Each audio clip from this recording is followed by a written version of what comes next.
Hello there friends, I am your host Steve Turgoose and welcome to Night Walk.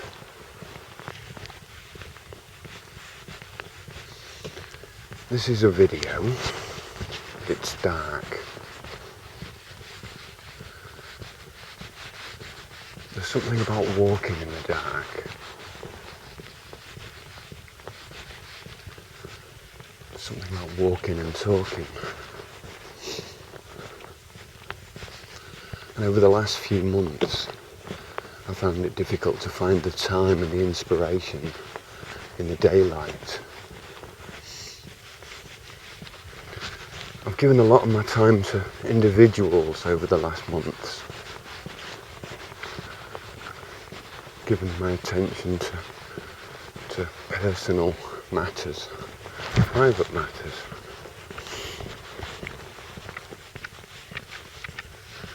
Really with the idea that we're all persons, we're all individuals. As I speak now to you, I'm aware that maybe more people can listen. Essentially, many people around the planet could be listening to my voice right now, as this broadcast is available on a public domain. At the same time, I make no pretense in thinking that my words here are reaching a massive audience and having a great effect. But in a way that changes my performance a little. Really, the bigger the audience, the simpler the message.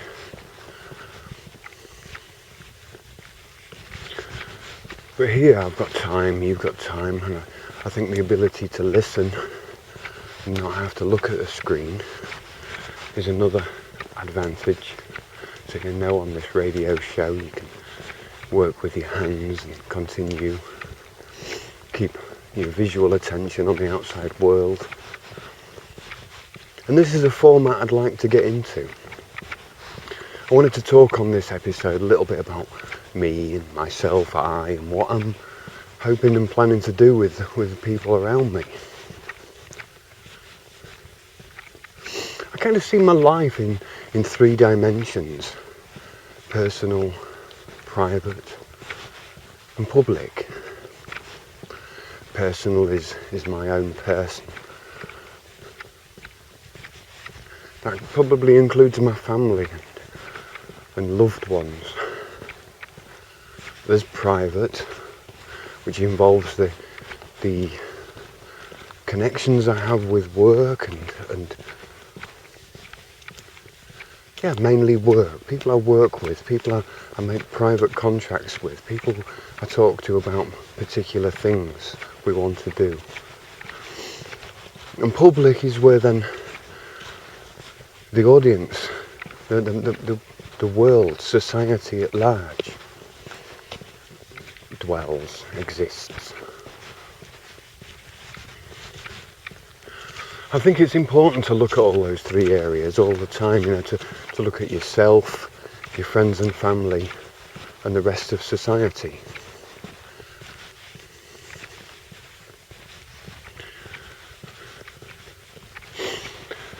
I started this channel, this YouTube channel, this video platform, started my own channel a few years ago, with no great expectations really. I've been watching a lot of alternative media and never ever thought that I could be any kind of voice or establish any kind of topic or audience or whatever you want to call it. I had this feeling inside of me that rather than, just this feeling to do what I could.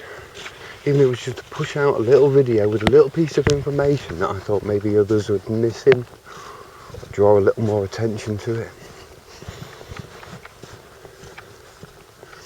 Sometimes it was about natural things, nature, growing plants, autonomy, living off the grid. Other times it would be talking about technology and and open source systems, and other times it would be talking about medicine, other times talking about social issues and gender and rights and things.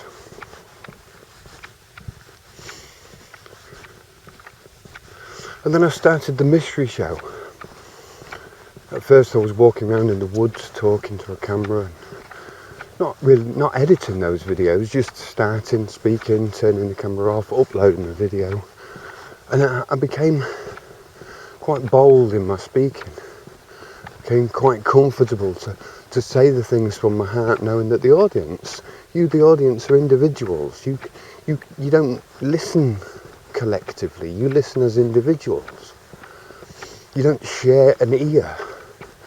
You all have ears each, you know? And this is my awareness, not to overestimate the medium and not to underestimate you. And so I became bold in my speaking, but at the same time, it's not so difficult to yell at a camera on your own. And so I began to broadcast live on YouTube and speak directly for an hour and a half, 2 hours, about different subjects, play guitar. Generally I wanted to be there, and I wanted to get things off my chest, and I wanted to deliver, share ideas, observations. I didn't want to keep things to myself, but letting go of it and putting it online just felt so much more liberating, that it's out there. Even if I would forget, then I would go back on my own video and see how that's what was important to me at that time. Is it still important now, you know? And in some ways making the channel has created a map of the past maybe, but at the same time that map of the past has been a way back and found other routes. So in a way all maps are drawn on the past. Even what we see ahead of us is seen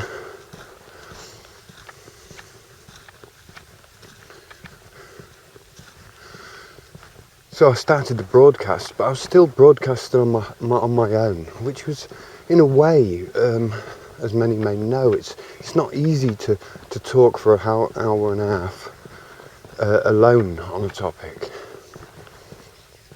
And I spent time in the week researching the things that I was interested in. So, in a way, it was still not so difficult, because I would just share the information that I was interested in.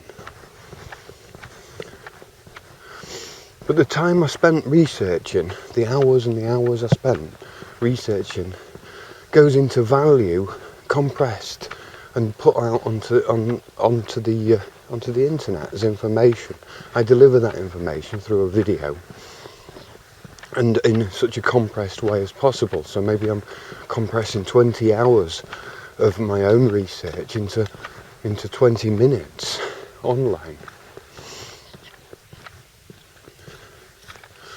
And then it becomes difficult, because I do this for free, for no money. I don't advertise put advertisation on my videos, even though if I do a song from another band, like, you know, I'm mentioning no names, sick of advertising other products. You know, if I do a song from another band, it could be that that would get monetized, and an advert would get put on my whole show, just because I played a homage to a band that I like, you know. Never mind, we'll overlook all of these hurdles, these corporate hurdles that stop, you know, somebody moving freely. And you know, we could say that YouTube offers us the ability to put out videos for free and all the other internet, but in a sense, without the video makers, it would just be a dead platform anyway, with no videos in. So, you know, you've got to think that who's putting the value into these platforms? It is really the video makers. The server and everything else to build that, it's a different aspect. It's about setting up accounts for each one of us and making it secure and safe and controlling people and mixing people around and linking and sharing people together. That's networking, social networking, big time human herding in a way. I don't like it, but in a way I guess it has to be. Anyway, we video makers, we content makers, we're the ones who bring content to these platforms, I think, and I do it for no money. I'm happy to do it for no money so that people can get it for no money. Got nothing against earning money, and if somebody wanted to give me some money because they thought that what I'd given them was value, I'd appreciate that. Money's a universal value carrying thing. You know, we can actually carry, obviously you know about money. So like I say, I put a lot of work into my research. I put a lot of work into compressing it and making it palatable for an audience. I put a lot of work into the technology. Quite a bit of money goes into keeping online and keeping this, that and the other, and cables and batteries, and then when I put my information up, I get accused of all kinds of things. You know, I get accused of being possessed, or get accused of working for secret forces, or getting accused of being stupid or a dumbass, and you know, and I think it's just an uphill battle.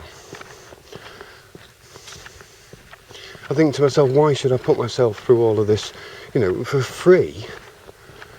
Freely put myself onto a medium where people think they've got the inherent rights to judge me and throw threats and intimidation and stuff from an anonymous account with somebody who's making no effort whatsoever to put content, but making more effort to discourage people making videos and creating videos. You know, over the time I've realised how it feels on my own skin to be a video maker, to be subject to a lot of animosity. You know, people thinking that you should say this, should say that, and just because you've got maybe a few hundred or a few thousand subscribers, you now have some kind of responsibility or duty to that audience. I guess you do, but no more responsibility than the other media outlets that hide in anonymity. Just because we show our faces or reveal our voices doesn't mean we've got any more responsibility. In fact, it means really that those who listen and watch should have a little bit more responsibility to look after us.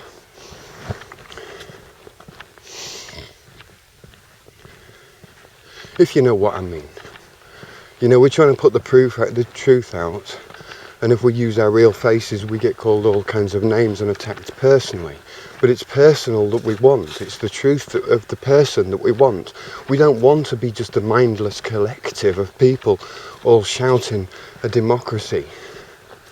I wouldn't like the masses to decide, because at this moment, the masses represent a sick society. When I say sick society, I don't mean that people are bad or wrong or anything, but at large, the rules that we're all forced to follow in society, and the media and everything else, the way it all works, makes our lives hard. These days people can't look after each other because they can barely look after their own. And so this kind of sickness, you know, if you feel weak and sick, it's not an attack on your character. It's simply an unavoidable situation of nature, a breakdown. So when the world is in such madness, it would be dangerous to think the masses have the solution. At the same time, I know the majority of people I know, in fact nearly all the people I know, are quite sound at heart and mind. No right from wrong, no common sense. we're not wired for big politics. We're not wired for international treaties and that kind of thinking. So to a degree we should keep out of certain debates, or at least get more informed before we start taking on kind of political aspects. But when it's down to our own land, our own water, our own air, our own fields, our own families, our own people, we know best. We usually know best. You know, so often we find ourselves in positions where somebody of like authority who works for a government is kind of claiming that they're more competent to look after you than you are yourself, when we know it's often not true. That we only need a little bit of help, financial support, or maybe just a little bit of help. But then it's like we're like crushed by authority.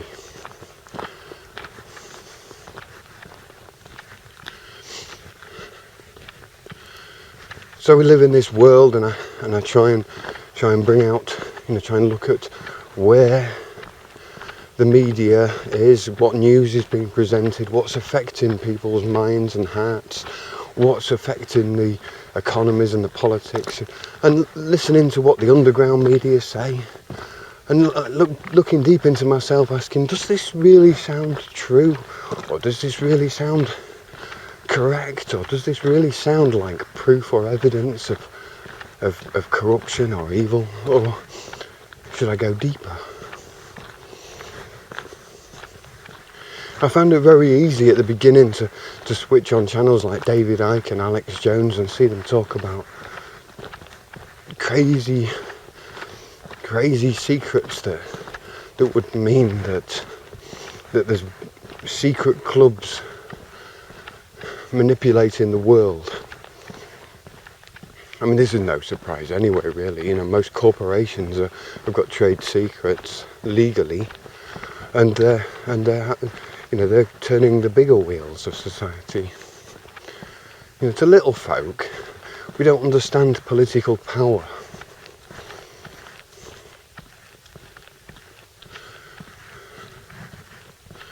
And so we have different groups of people. Then we have the different types of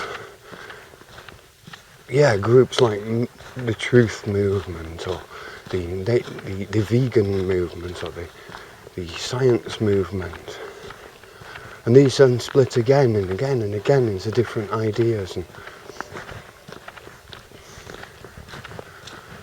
and all of them have got crazy ideas that battle against each other. And to be honest, I decided to not gang up, not try and group up and not find strength in numbers, but stay as an individual, stay alone. It only took me to hear the people's mic, where everybody's trying to say the same thing at the same time, that I realised we can't speak. You can speak, I can speak, but we can't speak. It would just sound like a lot of voices. So, it's much preferable that we all talk until we realise what we want to say, and then one of us speaks. Like if we all walk into a restaurant and say, we want, who's we? Okay, one person's got to speak and make the order for himself or for everybody, and each one comes and speaks. So this, just based on this principle alone, that the instructions and the ideas are inside of us, inside of you, inside of me, as individuals, in that individual single mind. Your mind, my mind, are very similar minds. We understand the same language, and we can see the same street plans. But out there in the world of words and dictionaries and books and laws and scriptures, that doesn't work properly. It's always a limited medium. If you've tasted a lemon, I've tasted a lemon. You've smelt smoke, I've smelt smoke. We felt heat, you felt heat. I felt pain, you felt pain. None of this is writable. None of this can be written. I can write it down, but if you've never tasted the lemon, it would mean nothing. It would be merely a presumption that you would make based on a misreading or a reading. When it comes to words, logos and pictures and things like that, you are the one who gives it the life. You are the one who reads it. So to think that it is the truth, no, the truth is only in you, assembled in you. And we're kind of tricked into thinking, because we was taught how to read, thinking that when we read something the way we read, that's it, that's reality, that's truth. If it says no entry, it means no entry. But it only said no entry because you read it. If that sign had fallen off, then you would not be guilty for not reading it. If that sign was there and you didn't see it, you wouldn't be guilty of not reading it. If that sign was there and you was of a different language, a different nation, you didn't understand the sign, you wouldn't be guilty of not reading it properly. You see, so the outside world is nature and information. And if we discern between the two, nature will give us life, it can kill us, it can punish us, it can give us the joy. Whereas information is up to us to read. If you found a piece of paper that says jump off the bridge, would you follow the paper because you thought it was law? So again, it just seemed to me that taking anything from the outside world, even if it's another man's word, would be dangerous. It would be giving that man far more responsibility than the words could even hold.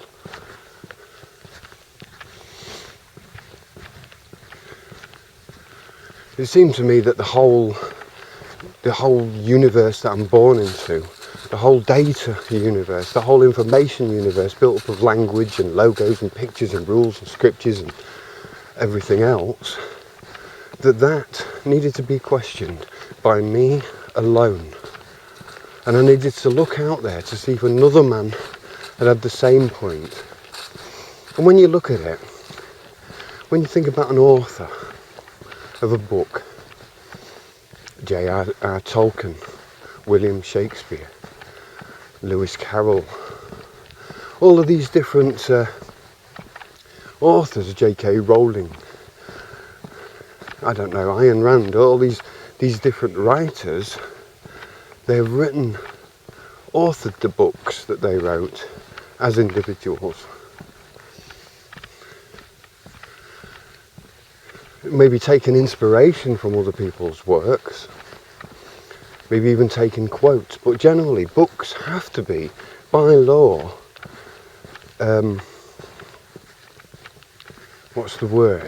unique to the author. So let's take Lord of the Rings by J.R. Tolkien. The whole world, the languages, the characters, the settings, everything in that book belongs to Tolkien. It comes from within him. It's his rules, it's his laws, it's his body of law that he's put into a book. And as you read the book, it feels like there's thousands, millions of people inside of the book. That it tells tales of thousands of different characters that really exist or existed. And somehow they do exist in the hearts and minds of the reader because they exist in a different way. We can apply the characters of the book to our reality. How and why? Because the author, in this case Tolkien, was also human, also got his impulses from the real world, gave them a different meaning, or gave them a meaning and put them into a characterization, into a setting that we read. And then we're amazed that these characters are doing things that reflect reality. It's only an illusion based on an author who can write properly.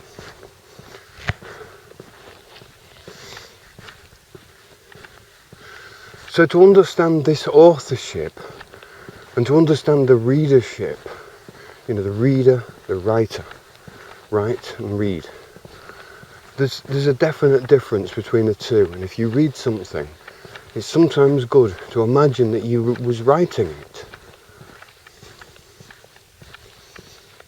It's so often it's nice to read a book or watch a film and to suspend disbelief, to let reality slip away a little and go into the fantasy and enjoy the film, to subject yourself to the film, to the storyline, to the morals, to the characters, to just bathe almost in the action. That way you feel sad and happy and you're on a more emotional journey.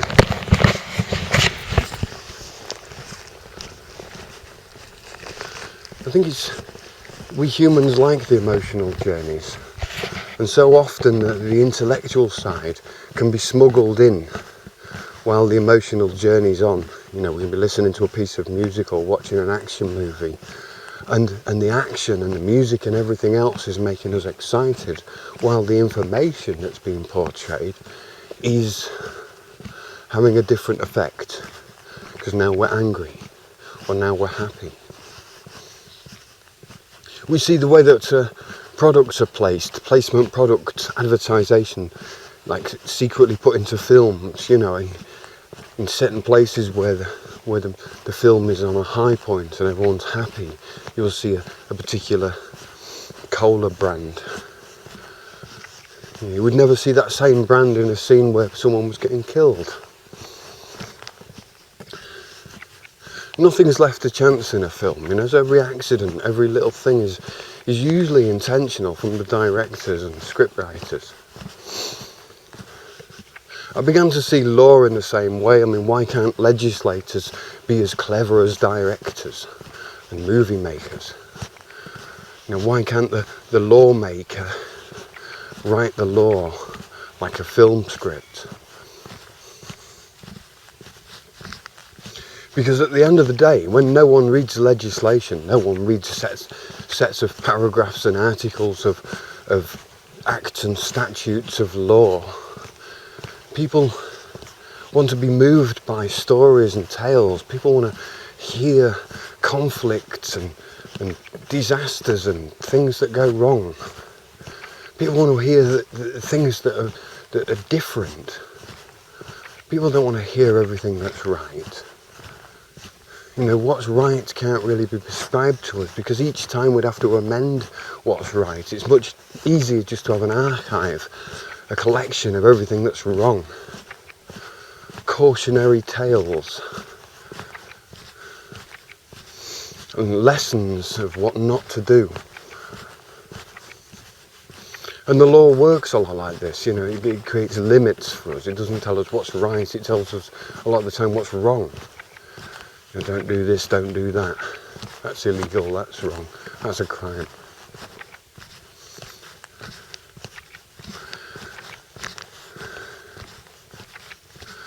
The research goes really deep into law and into language and into the media and the way the three connect.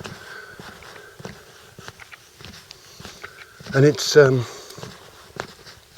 means turning away from the mob rules mentality and from the crowd mentality, the idea that we've all found some alternative information and now we're out to push that onto a bigger audience and make everybody aware that there's something wrong with the world, make everybody aware that the banking system's corrupt, or make everybody aware that the pharmaceutical companies are like monopolising on our bad health. Getting money from pain. These aspects, people pretty much know these things anyway, but have chosen the government as the lesser evil. Because there is no other option, no other solution, no other idea.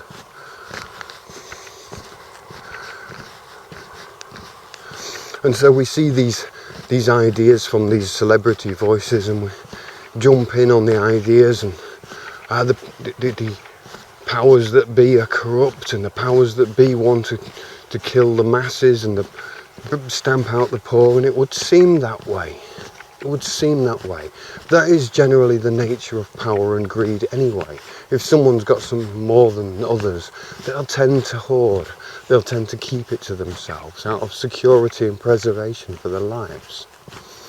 And this is what just simply happens when you have different classes and different chances of power. People will grab that power and become almost cannibalistic with that. It's human behaviour. It's not really intrinsic evil. It's not inherent evil. It's just the way people are. And that is exactly why we have a legal system that's built up back to front. You know, why do we need laws? You have to ask yourself that. Why do we need laws? Because good people don't need them, and bad people wouldn't follow them.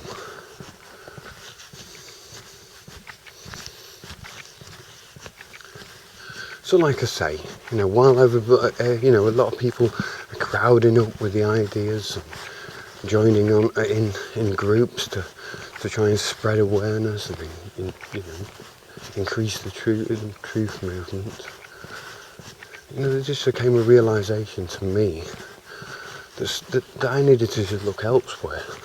This is not moving forward. People will always join. There'll always be new people join because it's going 10 years, 20 years, 50 years. People get older, people are born, new people are born. But indeed, over the years, humanity, or at least different parts of humanity, different interest groups of humanity, have woken up. Woken up's a kind of a strange term, but people have kind of seen beyond something.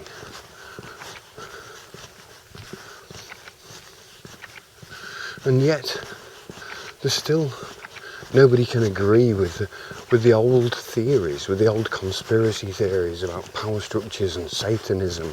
There's still the same old story going round and round and round. We have evidence and proof but all of that proof and evidence is circumstantial. It's just based on letters and writings and pictures and images and TV shows. And essentially in court, none of that is really admissible by law. So to feed us an audience inadmissible evidence that we're then going to argue over seems a little futile. Now for me the most important thing became to get the power of an individual, power of attorney of an individual, and in my case me.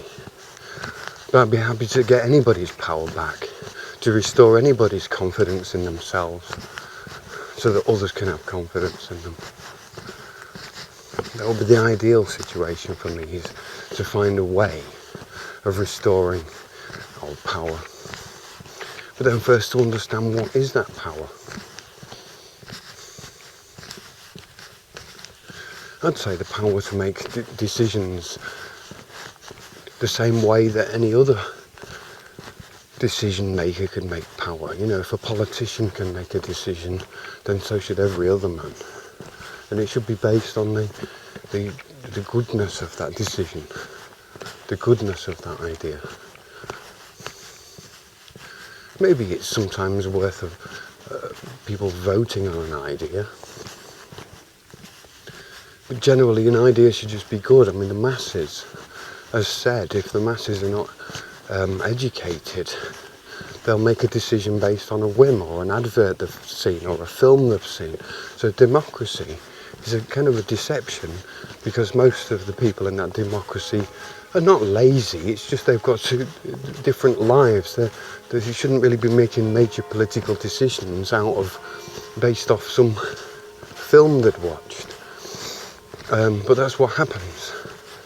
People watch Star Wars or something, and then somehow those morals will slip over into a political realm, and we'll see then Adolf Hitler or Saddam Hussein as Darth Vader. And in the political arena, it isn't a big movie like that. Or maybe it is. But the characters exist in exactly the same way. You know, we'd say that Darth Vader didn't really exist in real life. But we know he exists as a character in a story because we all know him and we all know the character and we know his behaviour. We've also seen him depicted and portrayed in movies. So it's very close to being existing. But then we talk about characters like Jesus and God and take them away from the book and then question whether they exist or not. When really we could just agree that they exist as characters in a book and begin there. Everyone can choose their own deviations of the truth because they can't stop anybody. But there's certain fundamentals, certain foundations that we have to understand. You know, like a book is a book. It is dead until it's read. It is lifeless till you pick it up and read it. And you are the one that the book was written for. Every reader, every man, every woman.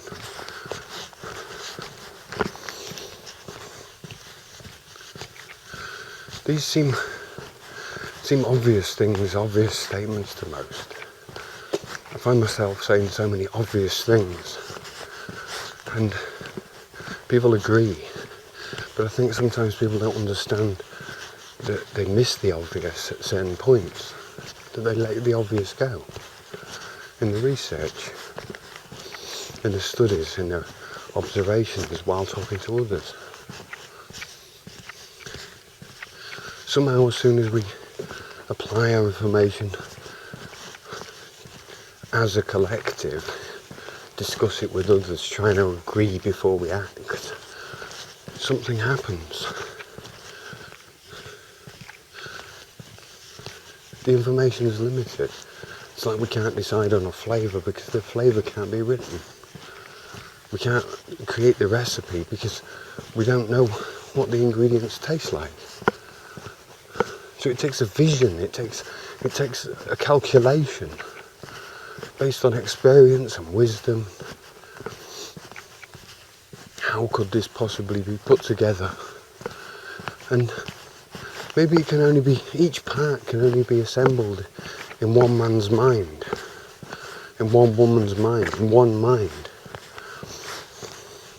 And so it's only when two minds get together with complete pieces that those complete pieces can reveal even bigger pieces.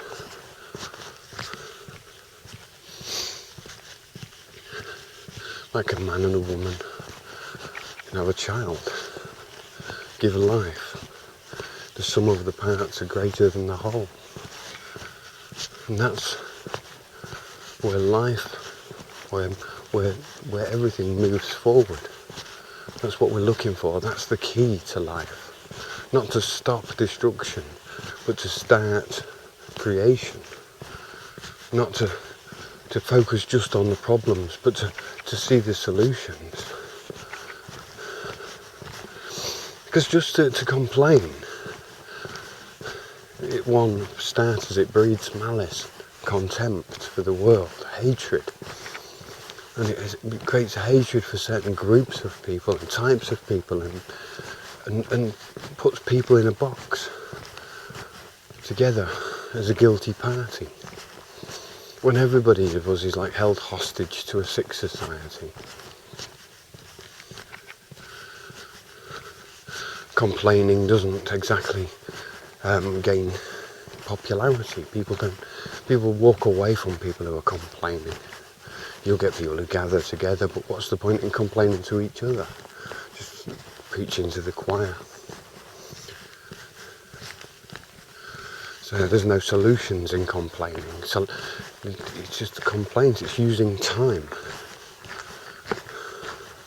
Time that could be spent contemplating or discussing a solution, when we can finally get over the animosity and contempt and malice of the problem, we can move on to a little bit of forgiveness, a little bit of clarity, a little bit of sobriety, start to look for solutions. And even though we may not find solutions to everything, at least those few solutions that we can find will improve a part of the problem.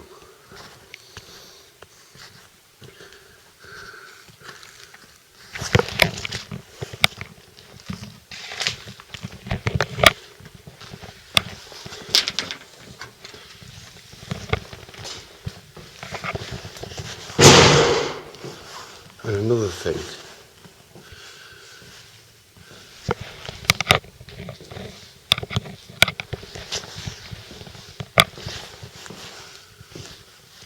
complaints are always appealing to somebody else. Complaints are always, if I complain to you, you would have the feeling that you need to do something about it because I'm complaining in your presence. Why would I be complaining to you unless I'm asking for a solution? Why would I be complaining to you if either you or somebody else is not the one I'm complaining to? See, so complaining indicates that somebody else has the responsibility to change what you're complaining about, especially if you're finding a guilty party or someone to blame. So at the end of it all, I seem a little naive often, I think, to people, because I remove all the blame and I understand why people are doing such stupid things, and I'm looking for solutions, and those solutions aren't to find the ones to blame.